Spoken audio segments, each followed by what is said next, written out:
All right, we're going to wait until people can come on. Something got in my eye that quick. Okay.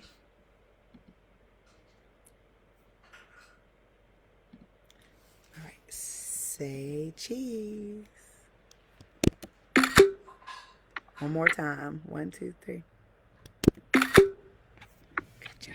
Great. All right.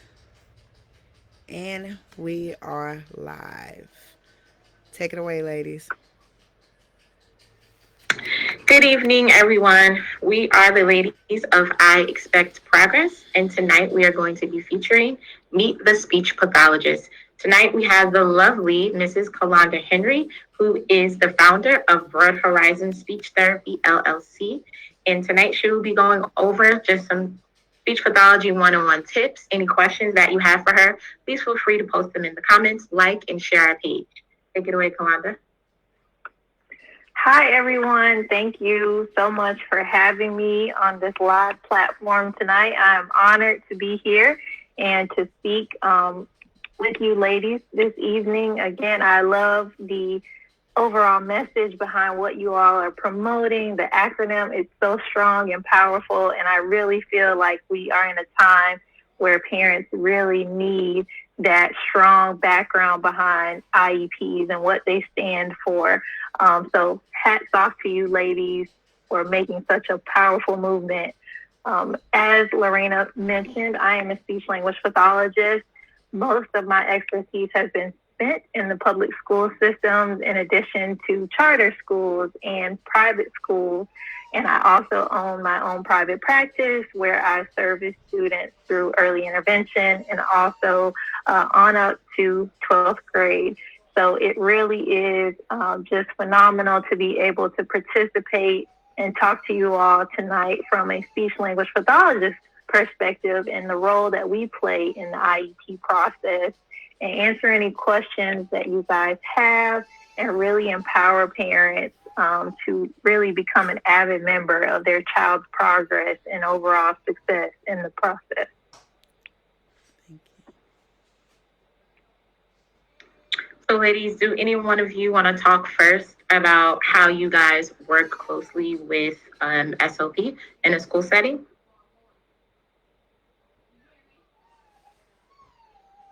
Yeah, Abigail. I will go. So my SLP is one of my favorite people on campus because it's always easy. She's very busy, but it's easy to get in touch with her. You can bounce ideas off of her. We share a lot of the same students. So we really work with getting in touch with our students and their parents. And she's also bilingual, so it helps too. We had a meeting today, which like out of nowhere, the parent needed a translator because they had to switch at the last minute. And I just really appreciate her and everyone on the team's flexibility with getting that support for that family. Just always really good ideas. And I can tell that a lot of our goals are like in sync. So I have goals, of course, as a special education teacher for the student. And she comes up with the ones that are for speech. We make sure that our schedules align and match and that we can work together to find the students in the school because right now we're on a hybrid schedule. So we have some students at home, some in person, and just working to like collaborate and get everything together. So without her being here, it would be a lot more difficult. So I appreciate her so much. Does anyone else want to share? I'll share. I really love working with our SLPs. This year has been really amazing. It's like SLPs, they actually become your best friend in a way. Because I have a self-contained classroom, so they're always in the classroom. They'll ask me, when can we come in? I'm like, this is your classroom too, so come in anytime to work with students. And like tomorrow, they have like a whole block time that they'll be in. They're coming in and out throughout the week. And I mean, it's just amazing how you can work together. And like, if I'm working on a goal, they'll say, hey, well, what about this way or that way? And every time they're working on a new goal with the student, they'll ask me like, okay, well, do you think this will work? Because I mean, we're working all in together. So I just love SLPs. Like, they're just amazing to me. So I really appreciate you. So thank you so much. Awesome. And thank you all because we Honestly, with working with special education teachers, that has been something that I've done for quite some time. I've worked in the self-contained population, and you guys are absolutely 100% correct that it is collaboration. Like, that's how it all works with the scheduling. And I know from, being working directly in the schools that those caseloads can get outrageous. So we really are trying our best to try and accommodate everyone.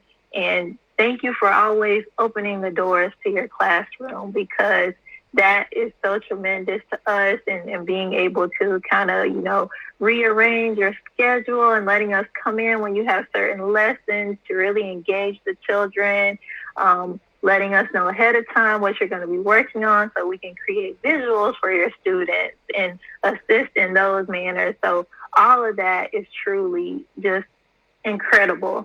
And I supervise a lot of graduate students who are pursuing speech language pathology, and I always tell them that collaboration and working on a multidisciplinary team approach is what you will do for the rest of your career.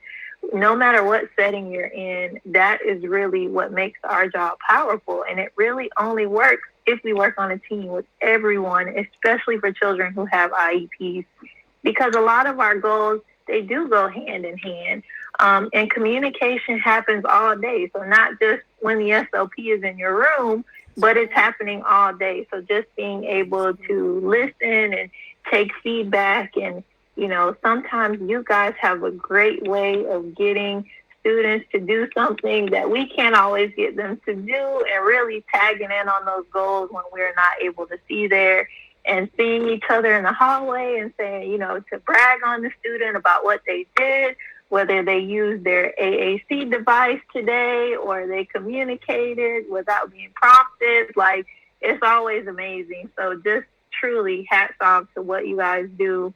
And again, I'm thankful for you guys, because like you said, being best friends, like, I'm still in connection with all of the special education teachers I have worked with over my career. And I just don't know, like, how we can do it without knowing each other, and even Lorena, when I and her, we worked during the time together, and we had to constantly meet with each other and talk about goals and figure out ways to come up with great ways to target what these children needed to work on. So it's just monumental, and thank you guys for doing what you do. Thank you. And with that being said, I kind of wanted to create some scenarios, Kalandra, where you could just answer some questions. This would give some of the parents that sign on with us some opportunities. So my first question would be, how would you respond to a parent who believes speech therapy is not helping their child? How do you respond to those type of parents? That is a great question. And actually, I've heard that quite a few times. And sometimes the parent has, great reservations and why they feel that way. In some scenarios, I've looked back and looked at progress, and maybe the goals have been consistent. Like, every year when we look at an IEP, we should be going to make progress. Like, we don't want to put everything on there that a student can't do, because if someone told us everything that we couldn't do, would we ever make progress? Probably not. So it's meeting the student where they are and just continuing to close the gap. So if a parent comes to me and says that, I want to know, why is it that you feel that way? Can we sit down? Can we discuss the data? Can we talk about, I'm going through the records. And usually when parents bring up things like that to me, that's where I'm going, and I'm going to go pull that cumulative record, and let's go back. Let's look. Let's backtrack here and feel why because ultimately the parents, they know their child best. We spend a lot of time with them at school, but still they ultimately are the decision maker, and they have to be the voice for their child. And so I know that, especially now with being a mom myself, and sometimes we have to make tough decisions. Yes. And of course, sometimes those conversations can come off harsh, but we know in the background it's really about what's doing best for their child. So if a parent comes to me and they feel like that speech therapy isn't working, and they haven't that means that we need to go back to the drawing board. Maybe we should suggest, let's have an addendum meeting. Let's look at these goals. Are these goals appropriate? Because if we're not going anywhere, that means we're not on the right track. And again, I always encourage parents that you are a part of the IEP team.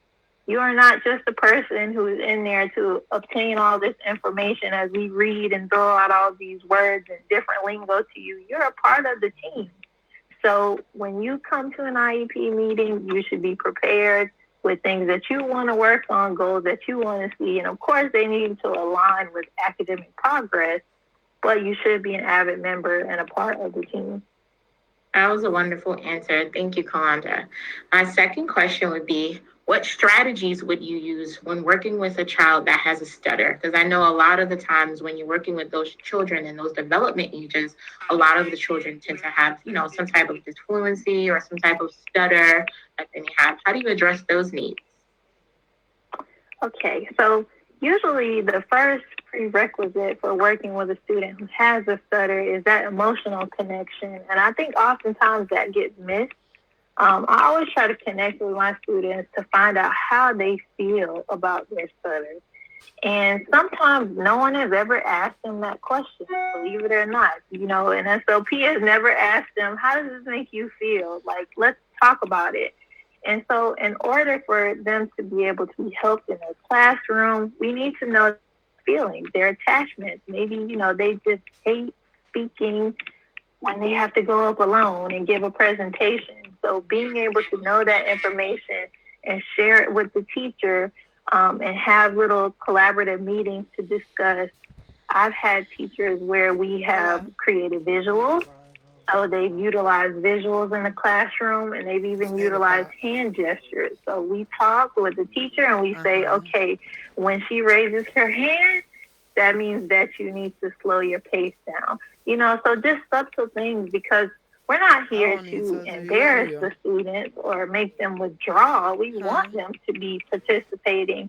And I know oftentimes with a stutter, that's a tricky area, because some kids, they just can't control the situations when it happens, and there are certain environments. And so knowing all of those things helps to provide strategies to teachers. And a lot of the times I like to create, like a checklist, an informal checklist for the teacher to observe the behaviors that are in the class.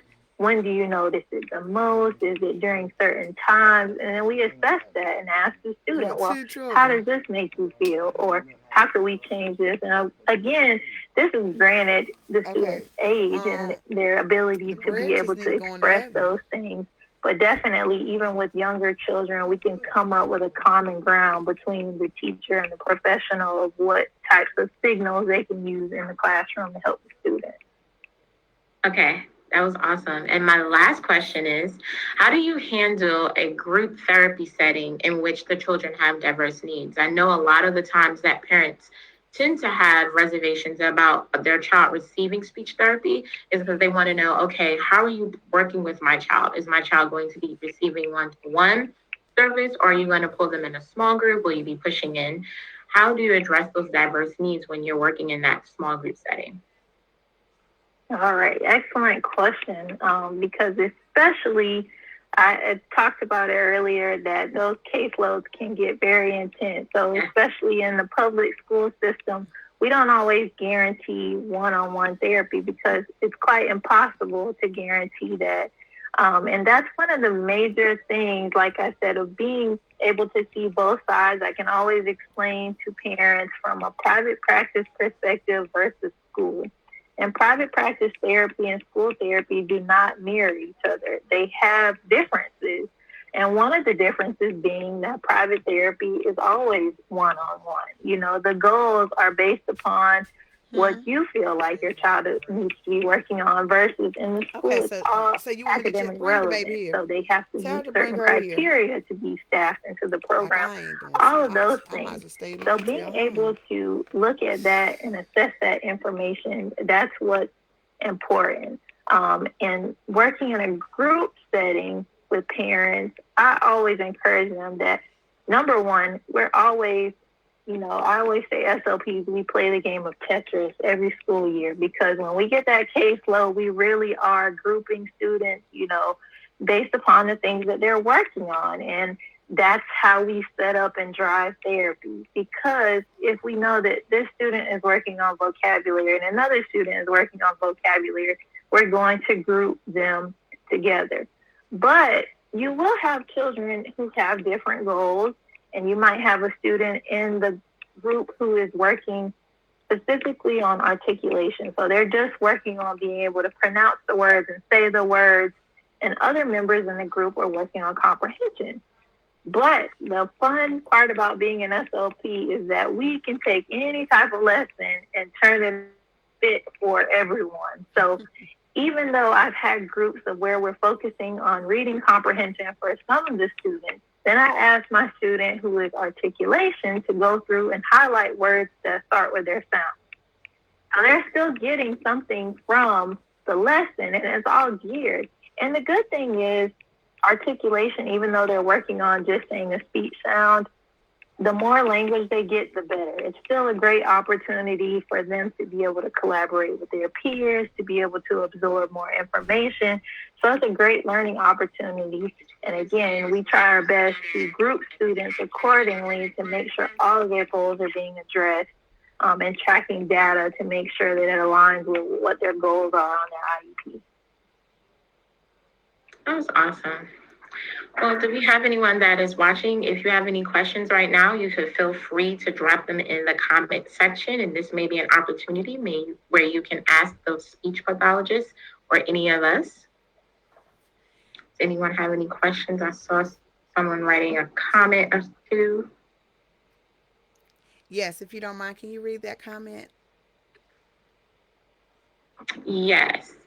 Says, thank you for all of this. As a mom with a child with an IEP and mild cerebral palsy, 10-year-old, 4th grade, this is so informative.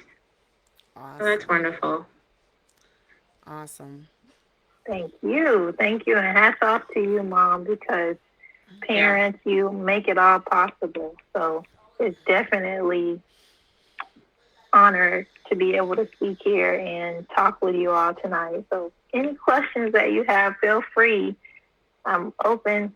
Arena has asked me some very good questions. So yes, and if you have, sorry, go ahead. Go ahead, no, that's okay. I was just going to say, I don't know what will come next, but I'm prepared. So ask away. No, that was the last question. Go ahead, Charlie. So, have you ever had a situation where a child's speech helped qualify them for special ed? Like it was so severe, like when I say special ed, like LDBD, autism. Have you ever had that situation happen? And you said, what was the first part of your question? Like, has a child's speech helped qualify them for more services for special ed? Because I know students with speech IEPs don't necessarily have all of the rights child that might be LDBDID. So have you seen, because I know, maybe there's a kid that might be tested for autism. And so because his speech is so severe, that's, that could be a trait of autism. So I was wanting to know what are your experiences with that? Yes.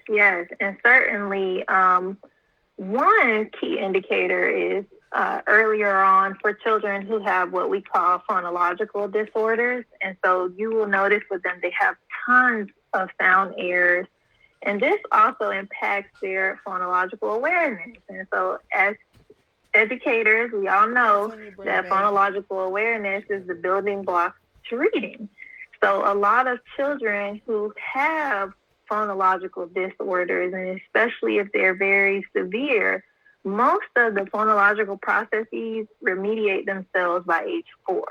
So this is the reason why I'm always pushing for early intervention, because a lot of those kids later on, because they've had those severe changes in the way they hear sounds and the way they're speaking the sounds, then it starts to play out in their writing and their reading. And then everyone's trying to figure out, why they are saying this way and not saying it that way. And I actually have a student recently who that same thing happened, And he ended up being dismissed because he was in a developmental delay program. He was dismissed from the program, and then later on, those same things came up again. So we actually revisited and looked at that information and assessed that was kind of the reason behind. And I'll tell you another thing of students, of children who have dyslexia. Well, no, matter of fact, And because a lot of children with dyslexia earlier on, they present with articulation like qualities. So it's perceived that they're mispronouncing sounds, but it's really the way their mind is interpreting the sounds. And that is, of course, at the beginning passed off as speech impaired. So then after a while, time goes on, and then everyone's still trying to figure out, well, this student is really struggling on getting these phonological concepts, and then we have to go back and revisit and kind of fine point what's going on. So I have, in many cases, like you were saying, Charity, there are a lot of other disorders and diagnoses that can go along and be associated with, a lot of children with Down syndrome. They may also exhibit a stutter. So there are some things that go hand in hand with other disorders. But those two stick out the most to me with the children with severe phonological disorders because they all are mostly remediated by preschool age.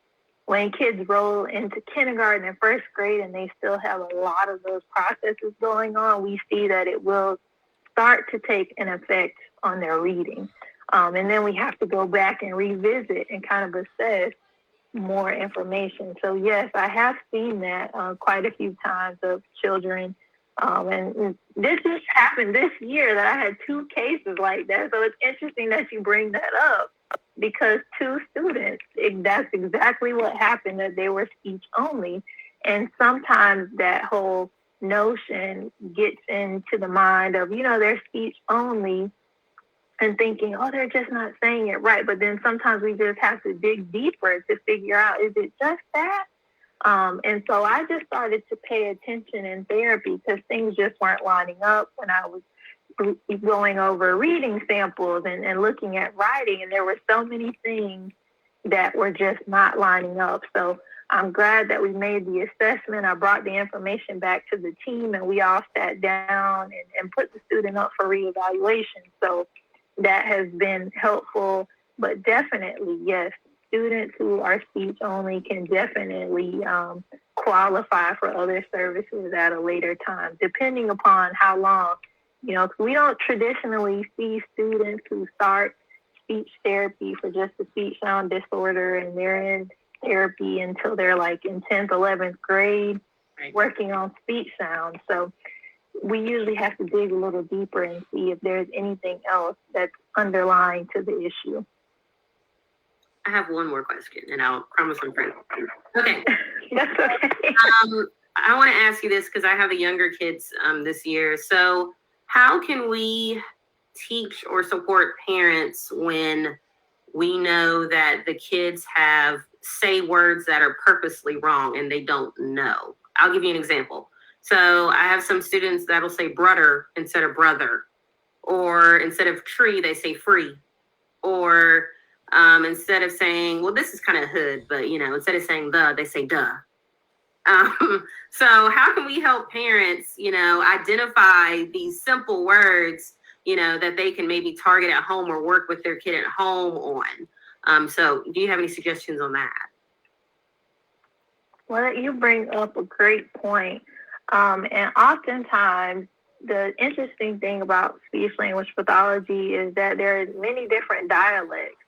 So I often have to speak with the parents and see, is that a dialect that they speak at home? And especially in partnering with some of the schools that I've worked with. And I always have this conversation with the teachers because they've asked me the same question. And so just being able to see what model is provided at home for the students as far as dialects, because from an SLP's perspective, dialect comes in all shapes and sizes. And so we never want to label a child with having a disorder because they say a word the way that it's said in their dialect. And so African American English has many rules and covenants to what makes it up. And so a lot of those characteristics that you'll see over and over used. And so I always tell people you can't just assume because someone's African American that they speak African American English, because that all depends upon where you live and where you grew up at, you know, what your culture is like. All those things play a part into it. So I always say, you know, to try and see how the parents provide that model and how they're saying the words, because it's going to be hard for them to model a word if that's how they say it. You know, they always say brother, then the child most likely is going to say brother because that's what they hear all the time. That's the model that they hear. And so that just kind of goes on later until children develop the skill of code switching, and that goes into a whole nother realm. But I think just being able to assess, because if it's only specific words that kids are doing that, I just try to see, is that more their dialect or is it truly that they're mispronouncing the sound? Because if they can, for example, with 3 and free, if you look at that TH sound in front of any other word, are they producing it all the time like that or just that word? Because that might just be the model that they hear versus they can't produce the sound.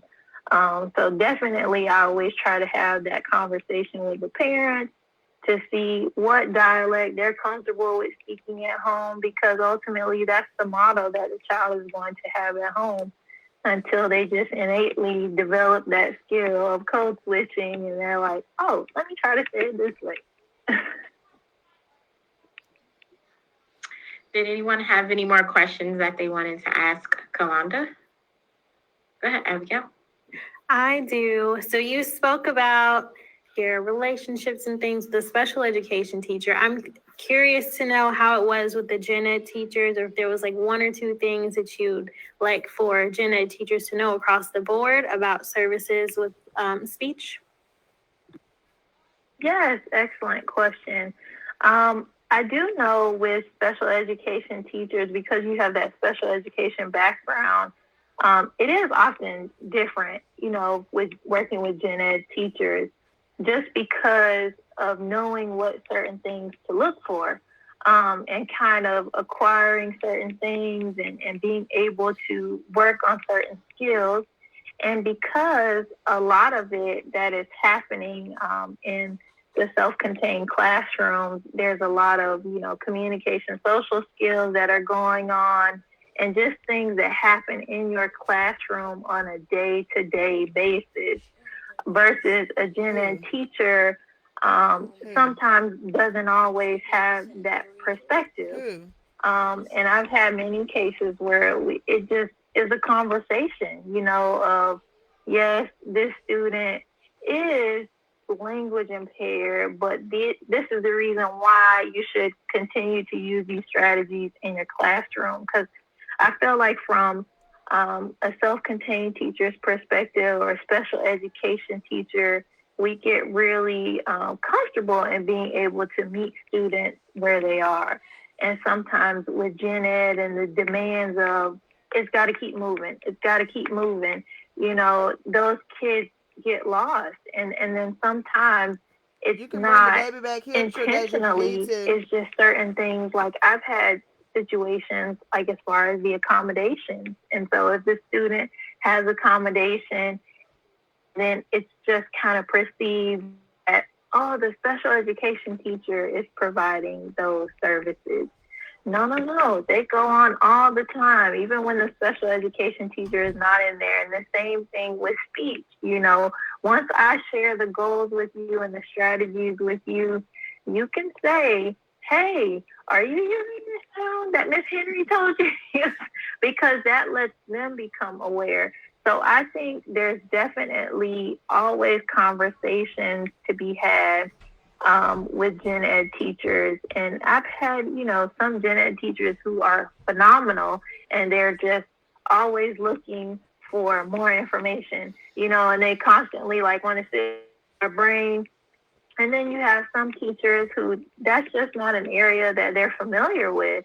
And so that's where that open communication really comes in handy, to just be able to sit and have a conversation to make sure that the kids are really being addressed, because that does oftentimes happen with those students if they have an IEP and they're not in, per se, a self-contained class, because, you know, it's self-contained, those things are going on all day long.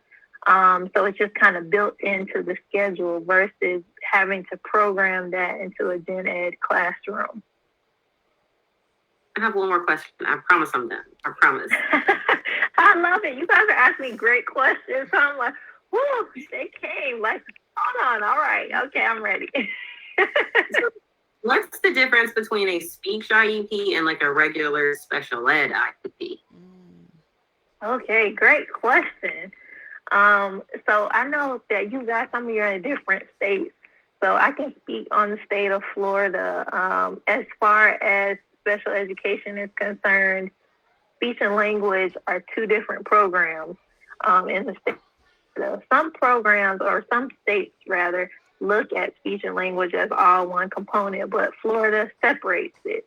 So traditionally, most of your students who are speech impaired only will not have any academic goals. So their goals will usually only be tied to the speech language pathologist and the goals that the speech language pathologist is addressing. In the classroom, that student won't have any accommodations. However, there are accommodations that can align with a speech-only student. For example, if the student has fluency or stuttering, we might add some accommodations to help with oral presentations or things of that nature, you know, so that we're not prohibiting the student based upon their disability. Now, when it comes to students who are language impaired, you can have students who are language impaired, but they also receive academic support. So in that case, they are getting accommodations and they have those academic goals in addition to seeing the speech language pathologist. So those are mainly the differences between the two, will drive what's in the IEP. So the language students, and then also you have your specific learning disability, you can have other health impaired. All of those components, for the most part, are always going to come with academic support, versus with the speech-only IEP, you won't see any academic support. So you won't see, you know, like reading intervention or math intervention, because the student is solely in the program to work on the production of words.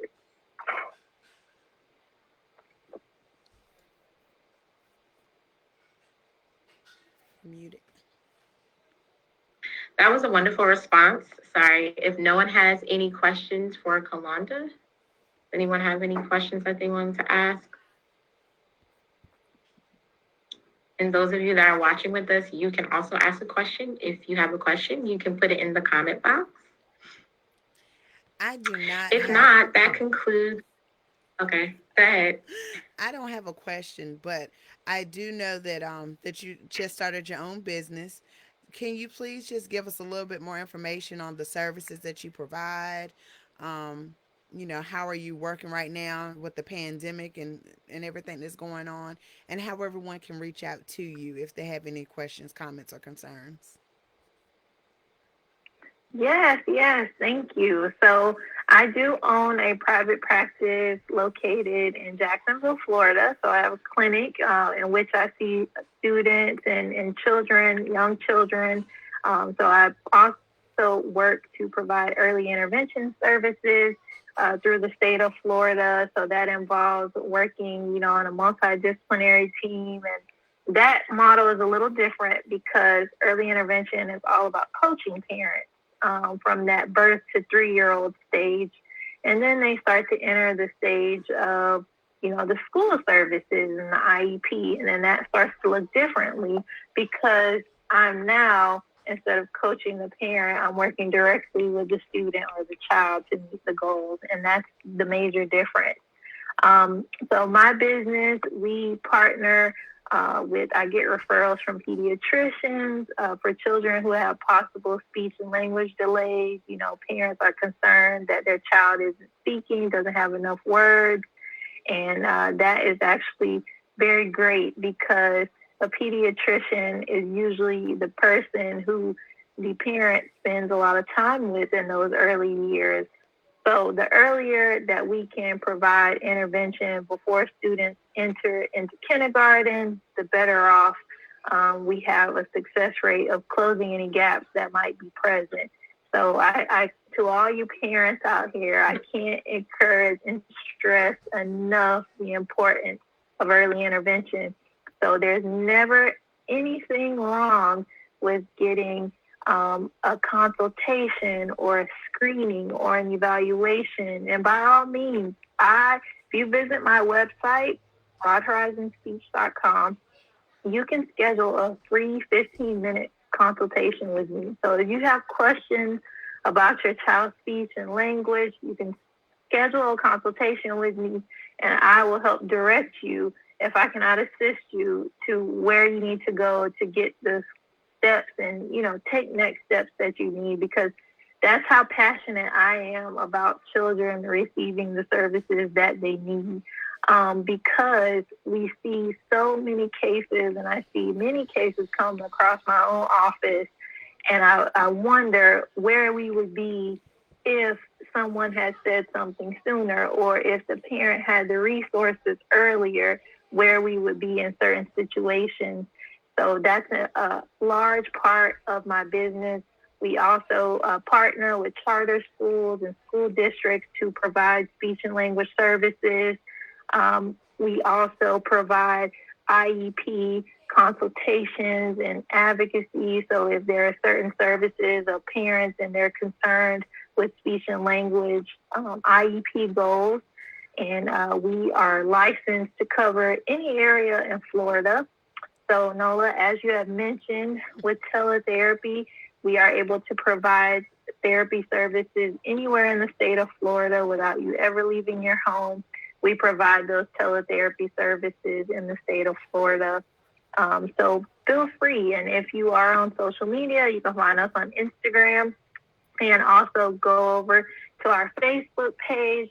I'm always posting free resources and different things that parents can do at home to promote communication and speech and language skills, and things that you can do every day in your day-to-day life. And so I'm all about making things simple and easy, and parents getting access to the things that will help them develop their child in the long run. So that is the message and the overall behind Broad Horizons, and why I came up with the company. And I really wanted to be able to continue my passion for working with students in the schools, but then also being able to help bridge the gap from disparities of children not getting services. And so that has really been a passion of mine. I'm excited for the growth that we have experienced and for where the future will take us.